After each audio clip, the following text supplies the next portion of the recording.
વડોદરાના કરજણમાં આજ સવારથી જ કાળા ડિબાંગ વાદળો ઘેરાઈ આવ્યા હતા અને ભારે પવન ફૂંકાવાનો શરૂ થયો અને આકાશમાંથી જાણે કે જળપ્રહાર શરૂ થયો હોય એવો વરસાદ વરસવા લાગ્યો। થોડીવાર માટે વિઝિબિલિટી બિલકુલ ઝીરો થઈ ગઈ હોય એવું વાતાવરણ થઈ ગયું હતું અને ધોધમાર વરસાદ વરસ્યો છે। સુનિલ મારી સાથે જોડાયા છે।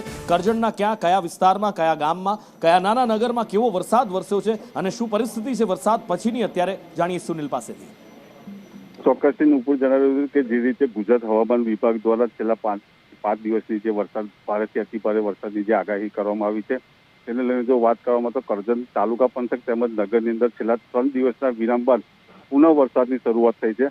સવારથી જે રીતે વાત કરવામાં આવે તો કાળા દિબાંગ વાતાવરણની અંદર વાદળો છવાયા હતા અને ત્યારબાદ છૂટાછવાયા ઝરમર વરસાદ બાદ બપોર થતાની સાથે ભારે પવનો સાથે કરજણ નગરની અંદર જે વરસાદ વરસ્યો હતો તેને લઈને નાના જે નીચાણવાળા વિસ્તારો છે ત્યાં આગળ પાણી ભરાવાની પણ શરૂઆત થઈ ચૂકી છે। બીજી તરફ જો વાત કરવામાં આવે તો કરજણ તાલુકા પંથકની જો વાત કરવામાં આવે તો તાલુકાની અંદર દાહોદ છે, ચીખડી છે, કંડારી છે જેવા અનેક ગામોની અંદર ધોધમાર વરસાદ વરસ્યો છે।